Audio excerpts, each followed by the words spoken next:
Yang kita urus itu juga bagian dalam dari diri kita. Yang kita bersihkan juga yang batin.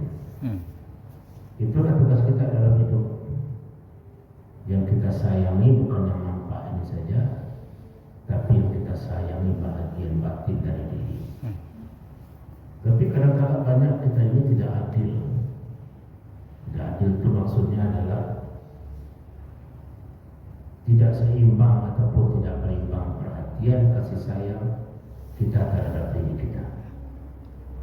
Lebih banyak kita bermain pada zahir, memperhatikan kesehatan yang zahir, menghiasi yang zahir, menyayangi yang zahir. Karena itu nampak. Karena sifat kita manusia memang begitu, cenderung kepada yang nampak. Ya, termasuk juga kita Bapak Ibu. Kita banyak berkami memuji Allah itu kapan? Kalau kita menerima nikmat yang nampak. Kalau nikmat itu tidak nampak, jarang kita syukuri. Apa contohnya? Nikmat sehat. Sehat itu kan nampak, tidak berwujud. Apa wujud sehat tidak nampak oleh kita. Nah, maka itu kata Rasulullah, yang paling banyak dilupakan oleh kita. Nikmat Allah yang paling banyak kita lupakan itu apa diantaranya adalah nikmat sehat. Karena tidak nampak. Nah, tapi kalau nampak oleh kita, umpamanya kita diajak oleh orang untuk bertemu, berjumpa, lalu kita ditraktirnya, maka lah jangan ini. Mana yang kamu mau, mana yang kamu sukai. Cepat-cepat kita mengucapkan alhamdulillah. Kenapa? Karena orangnya nampak. Kalau berdenting rekening kita yang berbunyi, cepat-cepat kita mengucapkan alhamdulillah. Karena dentingan itu biasanya ada pertanda baik. Apa pertandanya? Itu ada sesuatu yang masuk ke dalam rekening kita. Begitulah kita biasanya. Tapi sesungguhnya dalam hidup ini Bapak Ibu, tidak itu yang utama. Seperti tubuh kita ini dan rohani kita, yang utama di antara keduanya tidak badan, tidak yang kasar ini. Karena kasar ini hanya ibaratkan mobil, ini kotak-kotaknya. Yang menentukan bagi perjalanannya yang fisik ini adalah yang batin kita, jiwa kita. Maka tubuh kita ini hanya bergerak saja sebagaimana kehendak dari yang batin. Maka gerak tubuh kita, gerak anggota badan kita ini, baik buruknya ditentukan oleh penggerak yang berada di dalam. Ketika yang di dalam itu jiwa dan rohani kita berada pada posisi yang baik, maka gerak tubuh kita, perbuatan kita juga baik. Tapi ketika yang di dalam ini bermasalah, tidak baik, dampaknya keluarnya juga tidak baik. Jadi ternyata yang di luar ini hanya apa? Hanya apa? Ya ibarat mobil tadi, tidak mesinnya, ya hanya bodinya kalau begitu. Makanya Allah berfirman, "Qad aflaha man zakkaha wa qad khaba man dassaha." Beruntung orang yang memperhatikan, membersihkan di dalam. Kalau di dalam bersih, dampaknya keluar bersih. Tapi kalau di dalam kotor, tidak bersih, keluarnya juga tidak bersih. Maka disitulah pentingnya kita ini Bapak Ibu senantiasa menjaga bahagian dalam dari diri kita. Nah, itulah kajian kita berkaitan dengan hal yang kita sebut dengan kajian-kajian ilmu tasawuf. Bapak Ibu yang hadir, sekarang pada malam ini apa kajian kita? Biasanya kita mengkaji kitab Minhajul Abidin, dan itu kita sudah selesai kajiannya. Malam ini kita ambil satu tema saja, tema yang mungkin barangkali tidak banyak kita bahas, tapi ternyata kita lihat dari ayat-ayat yang ada dalam Al-Quran,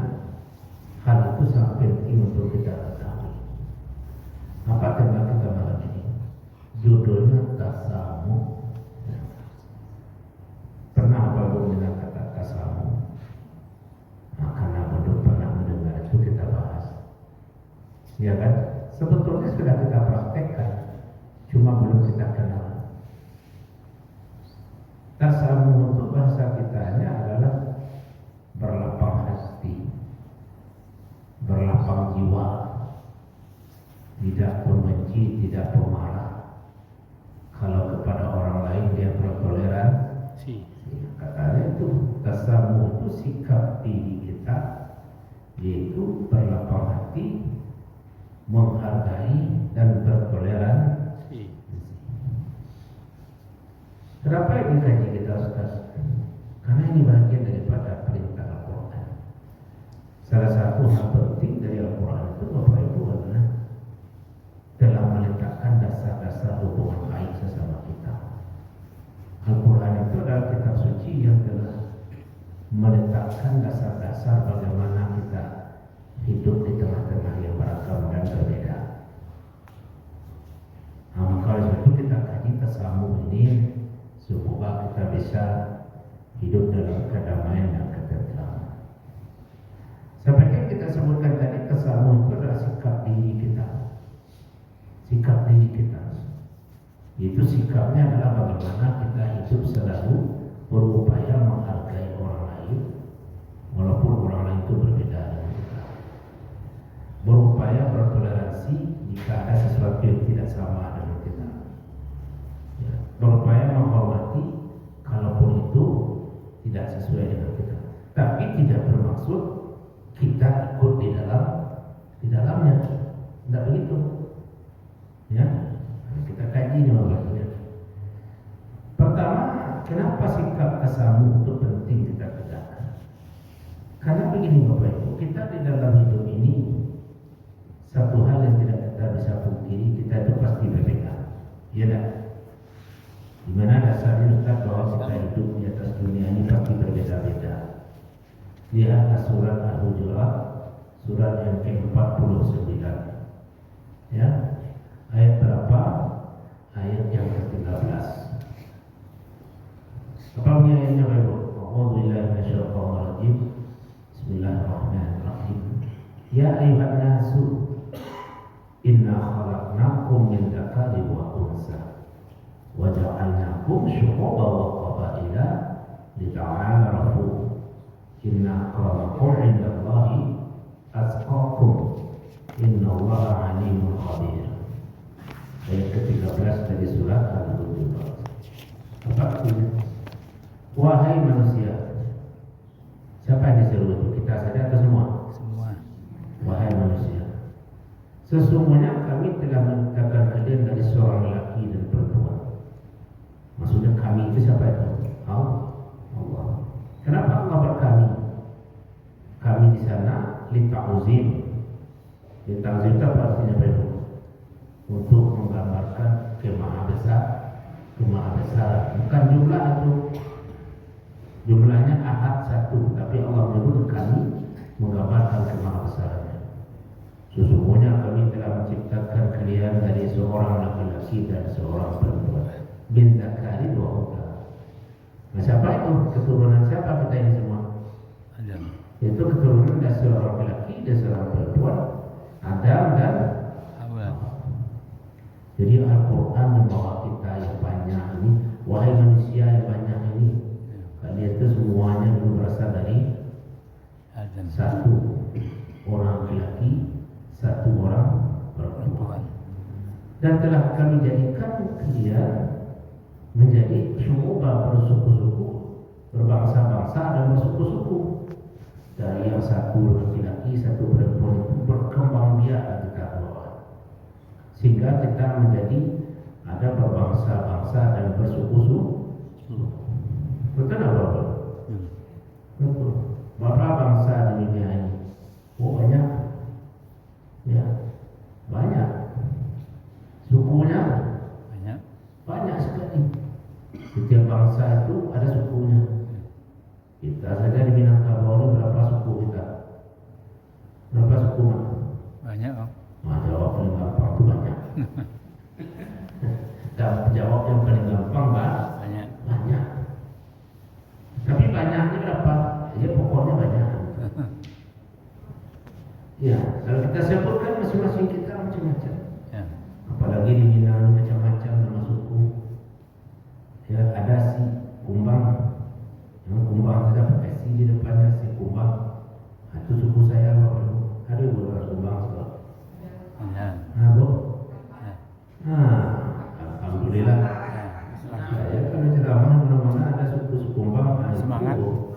tulang itu balik suara.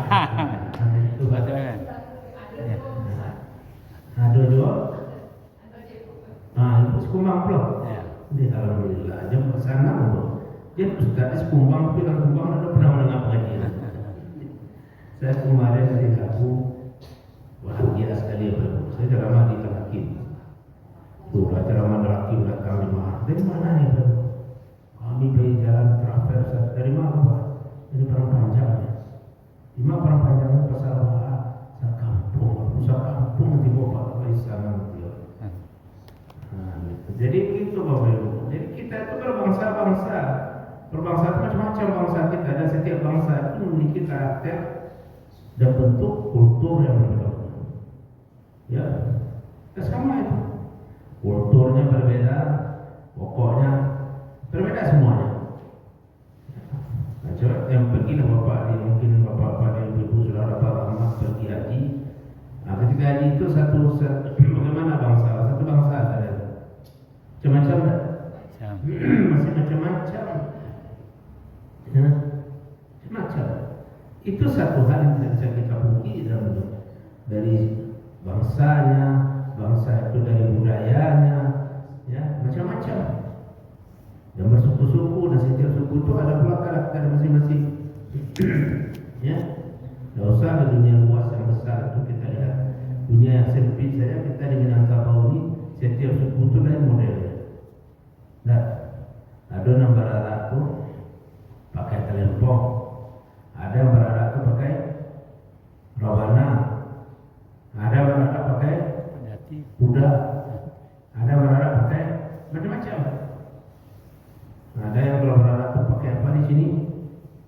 Jadi jujungnya itu besar, tapi ringan di kepala, nampak kan isinya sedikit. Wah, gini kan? Oh, berat. Ada yang di sini, ya, macam-macam modelnya. Itu namanya keberagaman. Tidak itu saja sebetulnya hidup kita ini yang beragam. Beragam itu tidak hanya pada suku, tidak hanya pada bangsa. Dari cara berpikir kita pun beragam. Beragam apa? Cara yang berpikir dengan cara saya berpikir beda. Cara kita melihat satu sama lain itu tidak sama. Kalau saya tanya kepada Pak Ibu, ini Ibu yang belakang, ini apa ini? Apa Ibu? Air. Menurut Ibu coba beri pandangan satu. Air mineral itu bagaimana? Wah, air mineral itu Ustaz warna putih. Tapi saya tanya kepada Bapak, bagaimana pandangan Bapak? Itu air mineralnya ada gambar orang Ustaz. Setiap kita akan memberikan pandangan yang berbeda.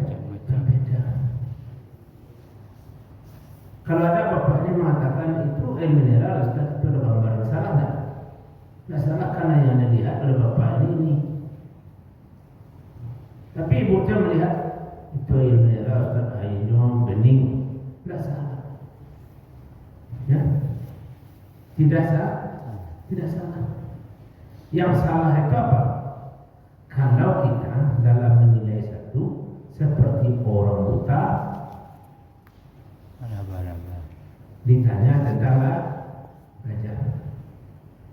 Ada gajah diserahkan orang buta menunggang gajah 3-4 orang. Nanti ditanya, apa itu? Gajah. Tahu kalian gajah? Oh, gajah itu besar. Yang satu lain, apa itu gajah? Oh, gajah itu panjang. Macam-macam. Karena dia akan menjelaskan versi masing-masing. Lalu yang benar di mana? Mana betul? Semuanya betul. Tapi tidak semuanya mau menerima apa yang disampaikan oleh yang lain. Nah, oleh sebab itu keniscayaan kita mau berhubungan dalam hidup ini tidak dapat tidak perbedaan itu kan ada. Dalam cara kita melihat, memandang, menetapkan pasti berbeda-beda. Ya. Kalau seandainya kita berdebat itu kan kelihatan itu bahwa kita itu tidak sama. Yang ini begini caranya, begini caranya. Apakah itu suatu yang biasa atau tidak? Suatu yang biasa. Dan dikunci oleh ayat di sini.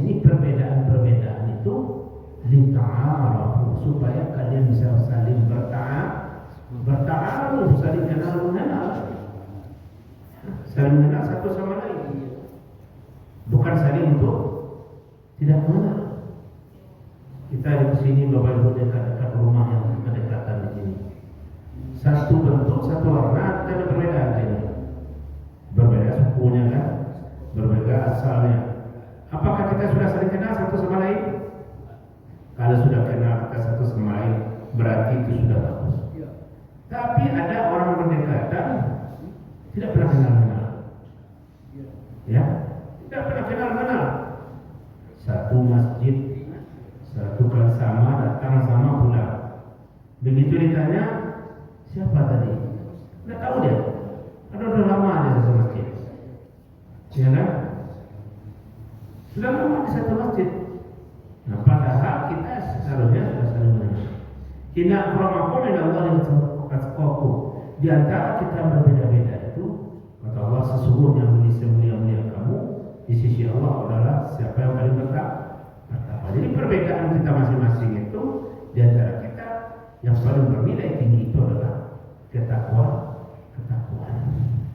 Bapak Ibu sekalian, jadi karena begitu di dalam hidup ini perbedaan itu tidak bisa kita hindari. Nah, seperti di dalam surat Yunus yang surat ini kita bacakan tadi, ya, ayat 40 sampai 41. Bahkan di situ Allah mengatakan di antara mereka itu akan ada yang beriman kepada Allah dan di antara mereka ada pula yang tidak beriman kepada Allah. Allah Maha tahu dengan apa saja orang yang membuat kerusakan. Kalau mereka datang kepada Muhammad mendustakanmu, ya, apa kamu katakan? Apa katanya? Kalau jika mereka mendustakan Muhammad, maka ucapkanlah dalam ayat itu, katakan, ya, jika mereka itu datang kepada Muhammad mendustakan kau, maka ucapkanlah, amalku bagiku, amalmu untukmu. Kalian tidak bertanggung jawab dengan apa yang aku lakukan, aku pun tidak bertanggung jawab dengan apa yang kalian lakukan. Jadi karena kita hidup ini berbeda-beda, Bapak Ibu, harus ada satu sikap yang perlu kita tegakkan, yang kita pelihara terus, yang kita jaga. Namanya tasamuh. Tasamuh apa tadi? Menghormati, menghargai orang lain. Perbedaan itu ada dua. Pertama, bagaimana tasamuh kita tegakkan, kita yang umpamanya satu komunitas, satu keyakinan kita, taruh kita sesama muslim. Sesama muslim ini perlu kita tasamuh. Perlu, karena kita di tengah kita orang muslim ini, perbedaan itu juga ada. Macam-macam perbedaan kita kan? Perbedaan satu dalam memahami sesuatu, muncullah nama fikih. Kan kita pernah mendengar ada namanya fikih Syafi'i, fikih Hambali, fikih apa lagi? Fikih Hanafi, ya. Macam-macam fikih. Fikih kita apa? Pemahaman. Jadi kita tidak mungkin sama dalam memahami sesuatu. Dan mungkin saja muncul perbedaan-perbedaan. Nah, perbedaan-perbedaan terjadi umpamanya kita di dalam satu agama. Ini bagaimana kita sikap menyikapinya? Harus tasamuh tadi. Umpamanya kita pergi sholat ke tempat lain, kita temukan orang sholat subuh itu pakai kunut, ya kan? Atau kita di sini pakai kunut, kan? Iya kan? Pakai kunut. Lalu ada orang yang datang ke sini pakai kunut, wah ini ajaran yang betul, ini betul.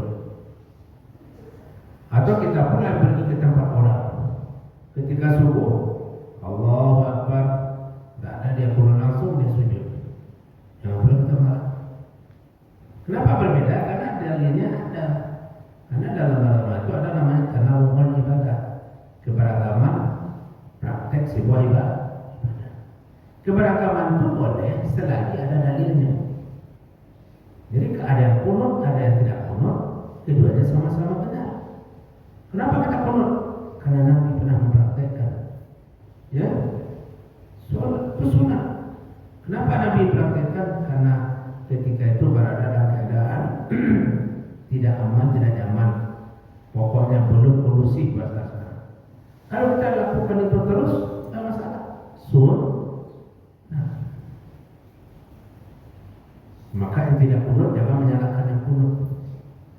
kita yang kunut pun jangan menyalahkan orang yang tidak kunut.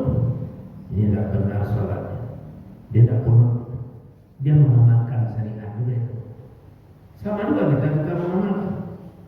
Maka dalam keadaan seperti itulah jangan perbedaan itu berujung kepada permusuhan.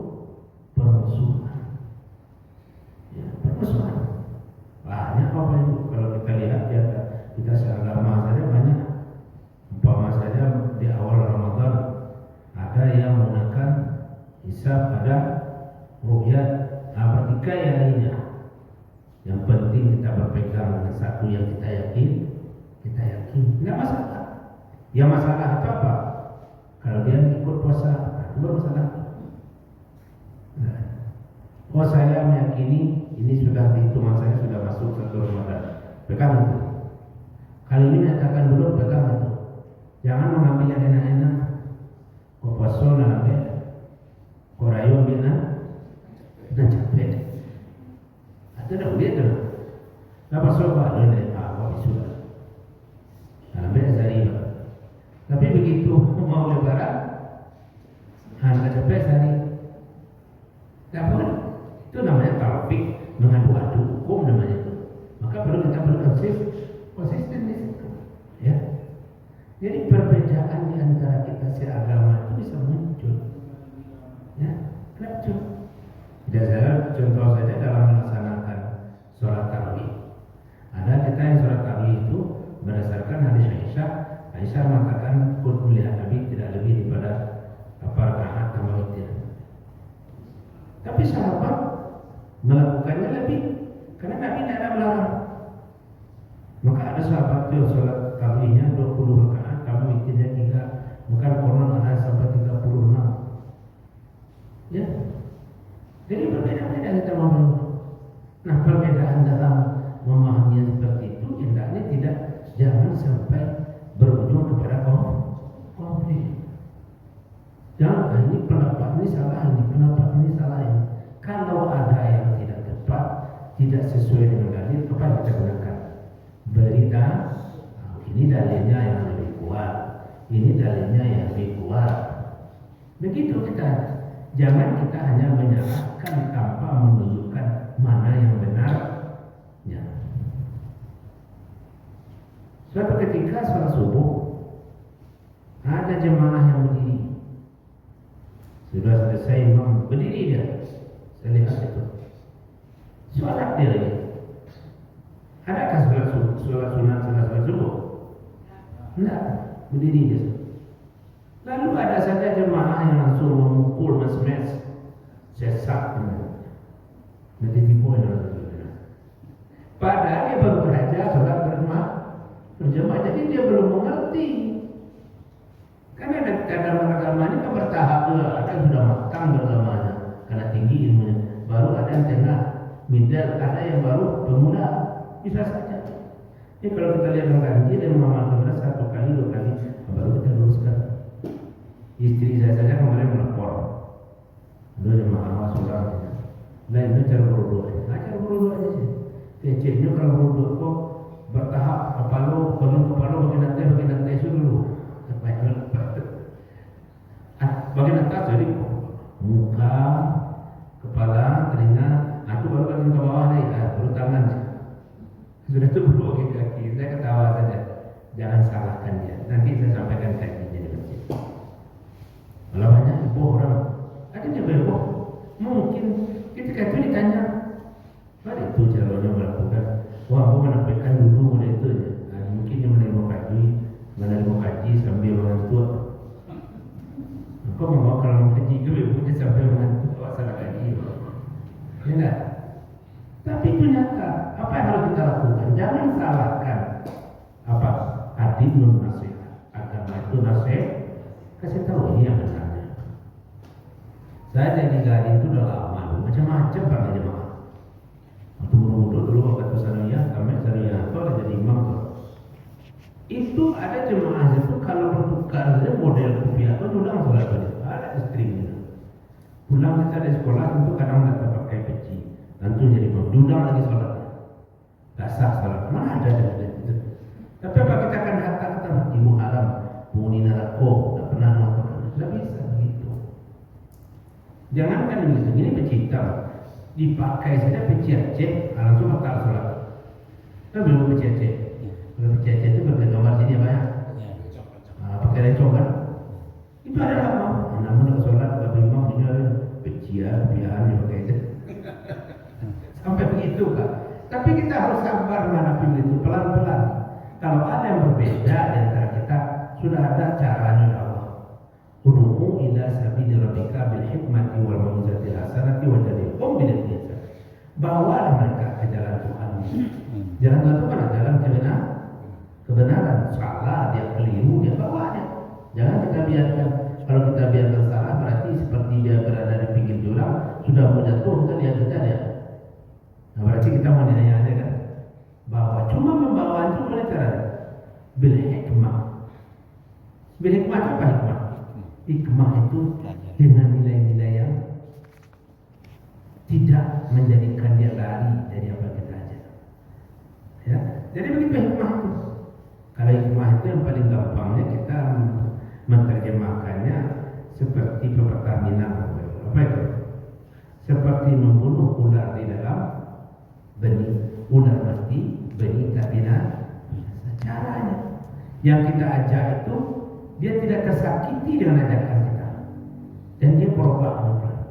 Jangan kita mengklaim ini tidak ada zaman Nabi, ini haram, ini penghuni neraka, ini dia sudah sholat masa kata penghuni neraka. Dia itu beriman, kita klaim masuk neraka. Tidak ada hak kita mengklaim orang. Kita tidak punya hak untuk mengklaim orang. Kita cuma punya hak meluruskan kalau mereka keliru. Tidak ada hak kita. Timbul belakang itu penghuni serbo, dia mau sama itu.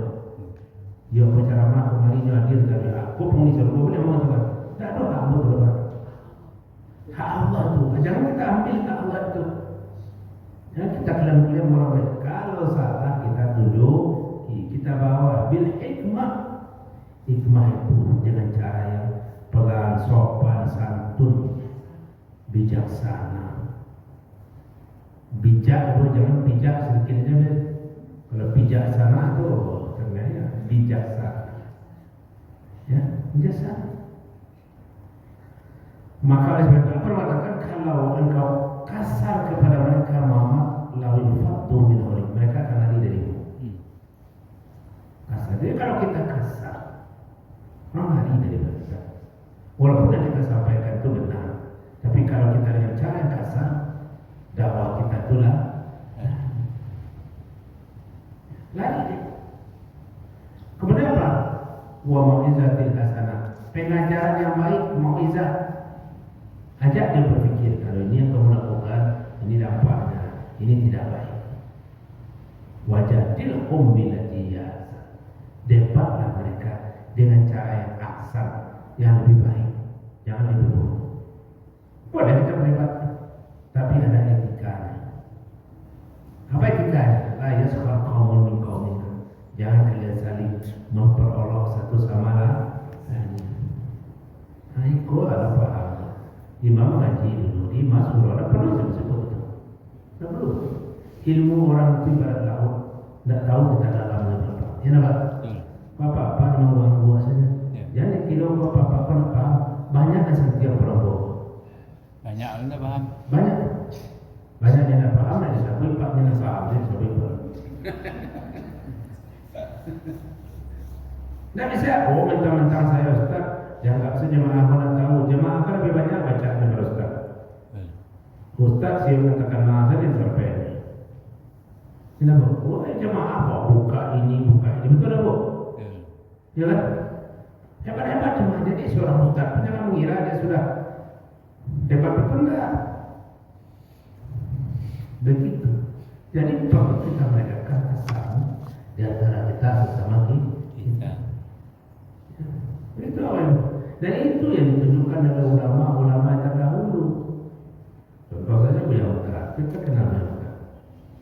Ya, itu bagaimana dulu Buya Mutar dari Muhammadiyah, ada ulama itu, mereka bisa damai. Jadi jangan beruncing-runcing, berjalan saja kita dengan apa yang kita yakini, ya. Lalu kita menghormati apa yang yakini dan dipahami oleh itu tasamu kalau kita sekeyakinan seagama. Bagaimana kita bertasamu dengan orang beda agama? Bagaimana sikap kita? Bapak Ibu, ada nggak ajaran Islam? Ada. Kan tadi ayat tadi mengatakan di antara mereka itu ada beriman kepada Allah, di antara mereka ada pula yang tidak beriman. Kalau itu kita berbeda. Mungkin kita berdampingan dengan orang yang tidak sekeyakinan dengan kita, itu biasa aja. Tidak sekarang saya, Nabi itu biasa. Ya, Nabi itu biasa. Ketika Nabi hijrah dari Makkah Madinah, tahu tidak kita Bapak? Penunjuk jalan siapa? Orang pergi. Cuma dia ada tahu jalannya. Tapi untuk itu saja cuma dimanfaatkan oleh Rasulullah yang lain tak? Siapa yang tahu jalan ke Madinah? Ini Rasulullah, ini orang Yahudi, tunjuk dia. Hanya untuk itu, tak untuk yang lain-lain. Jadi ketika kita ada berbeda, maaf Bapak Ibu, berbeda keyakinan, pemahaman, maka kita harus bertasawuf. Bagaimana bertasawuf? Biarkan mereka menjalankan apa yang mereka yakini. Beri ruang kepada mereka, sebagaimana mereka juga memberi ruang kepada kita. Dalam keadaan seperti itu ayat yang tadi. Jika ada mereka itu yang mendustakan Muhammad dan percaya, katakan saja, bagiku amalku perbuatanku, bagimu perbuatan. Aku tidak bertanggung jawab terhadap amalmu, engkau juga tidak bertanggung jawab terhadap amalmu. Jalan saja kita masing-masing, selesai. Supaya tercipta kedamaian dan ketentraman. Kan begitu apa itu? Maka Nabi di Madinah itu macam-macam orang sana. Ada orang Majusi, ada orang Nasrani, ada orang Yahudi. Semuanya hormat kepada Nabi. Kenapa? Nabi itu memberikan ruang kepada mereka masing-masing. Jadi kita harus baca sejarah kita dengan baik. Kenapa Nabi sukses di Madinah? Yang hormat kepada Nabi itu tidak saja Muslim, yang durhaka juga begitu. Nah, jadi artinya apa? Ini Islam mengajarkan kepada kita bagaimana kita juga belajar menghargai orang lain. Bahkan dalam agama itu katakan la ikraha fid din, tidak ada paksaan dalam agama. Paksaan dalam agama itu kita dalam agama, kamu harus sama ya, pahamnya di sama dengan saya. Bahkan paksaan itu artinya apa? Tidak boleh orang lain dipaksa untuk mengikuti agama kita. Ya? Begitu apa itu? Biar saja mereka menjalani keyakinannya masing-masing, supaya tercipta kedamaian dan ketentraman. Tapi dalam konteks ini batasnya ada. Jangan tukang pancing dijadikan ikan. Kita berbeda, berjalanlah dalam perbedaan kita masing-masing, menghormati, menghargai. Tapi jangan kita menjadi bagian dari mereka. Biasa saja. Jangan bertasabur, artinya jangan masuk pula ke dalam apa yang mereka yakini. Hidup saja secara pendampingan, supaya kita hidup tentram dan damai. Ini perlu kita ciptakan, Bapak Ibu. Saya ingin mengatakan bahwa negara kita ini adalah negara yang tidak satu warna. Itu yang saya sebut dari awal, satu saja suku. Apa orang suku Kumbang aja di Indonesia ini ada? Ya. Ada berapa, Bu? Di Indonesia pun cuma ada satu suku Kumbang. Bisa kita mengatakan itu? Ya. Tidak bisa, Pak. Banyak orang di sini beragam seleranya, beragam cara pandang. Kalau begitu, hendaklah kita hidup seperti yang ayat mengatakan, amalmu untukmu, amalku untukku, kata Nabi. Aku tidak bertanggung jawab terhadap amalmu, kau juga tidak bertanggung jawab. Jalannya kita masing-masing. Kalau sudah berjalan kita masing-masing, maka kita akan bisa hidup berdampingan. Karena negara kita ini perlu kita rawat dengan Tuhan. Ya, perlu kita rawat. Kita syukuri negara kita ini aman dan damai. Maka salah satu bentuk rasa syukur kita, bagaimana caranya? Merawatnya, tidak merusaknya. Jadi cara-cara bersyukur itu apa diantaranya? Merawat, menjaga. Kita syukur bahwa kita rawat negara kita ini. Apa yang ada di negara kita ini? Nah, berlimpah-limpah rahmat kita rawat. Tapi kita jatuh. Salah satu rahmatnya apa? Kita hidup dalam beragam. Itu kita rawat supaya kita bisa hidup dengan damai. Maaf Bapak, saya Di samping duit tugas pokok saya ngajar kampus swasta. Itu ada yang beda agama, saya kasih nasihat. Kamu kan agama kamu beda dengan bapak. Nanti kamu belajar agama sama tempat belajar agamanya. Tapi sebab itu saya kasih nasihat, taat kamu beragama. Jangan kita ini sesama kita saling bermusuhan. Saya sampaikan itu baru. Bahkan ada mahasiswa itu beda agama menangis dengan saya nggak pernah kasih nasihat sama mama seperti itu. Nah saya masih nasihat. Mama bilang kalau siapa? Kenapa Pak? Karena namanya beda agama. Tapi itu kewajiban. Saya sampaikan, kamu beda agama, tapi hidup kalian berdampingan ya, supaya kalian sejahtera satu sama lain. Itu perlu kita tanamkan Bapak Ibu. Karena tidak mungkin kita akan sampai akhir hayat kita akan di sini. Nah dalam perbedaan-perbedaan itulah perlu kita tegakkan satu sikap tadi apa namanya? Tasamuh. Tapi tasamuh pada batasnya. Lakum dinukum waliyadin amamu, akidahmu, keyakinanmu milikmu. Aku milikmu. Tapi kita boleh saja tegak sambil berdampingan boleh. Ya. Kalau tidak, kau tidak bisa beli sepatu paman. Sepatu dan paling besar. Sepatu rancang. Apa kamu pak? Kalian kena pakai sepatu. Ini apa ini siapa punya? Seagaman kita produknya pada. Untuk ini pakai saja. Tapi akidah orang ini jangan diikuti. Karena bukan akidah kita. Nah itu kan suara kafir itu turun begitu itu karena ada sekelompok orang. Kemana mau kita damai-damai saja. Terus begitu. Kamu hari ini kamu ikut agama kamu, ibadahmu, besok kamu pula ikut. Lakum dihukum. Jangan menyerupai mereka. Kalau kita menyerupai mereka, berarti kita sudah sama pula. Istiqomah kita dengan keyakinan kita. Artinya apa tuh Bapak Ibu? Mari kita rawat keberagaman ini supaya kita bisa hidup berdampingan dalam perbedaan. Ya, karena Islam itu adalah agama rahmatan ya. Jauh kebencian, jauh kita saling memusuhi, berjalan sesuai dengan format dan bentuk diri kita masing-masing. Amin. Demikian saja kajian singkat kita, semoga bermanfaat. Ya, ini langsung dipoto ya Pak? Ya, harus Pak. Alhamdulillah jalannya. Mengenai pengucapan apa Ustaz? Solom kan macam banyak pemimpin yang bagus. Solom atau kata Ya, Itu jauh di. apa tu itu ada dasarnya. Mungkin maksudnya menghargai tadi itu, maka itu ditujukan kepada bersangkutan. Ya, karena seorang pemimpin itu dia tidak memimpin satu komunitas, maka dia bagi komunitas itu penghormatan masing-masingnya. itu tak menilai aturan agama. Ya, perspektifnya berbeda. Kalau bagi saya, kalau aku tinggalkan untuk pribadi. Nah, itu saja. Yahudi. Karena penyelenggara, umpamanya kenapa? Karena dia menjadi kepala bagi semua negara. Nah, mungkin tujuannya untuk merawat itu.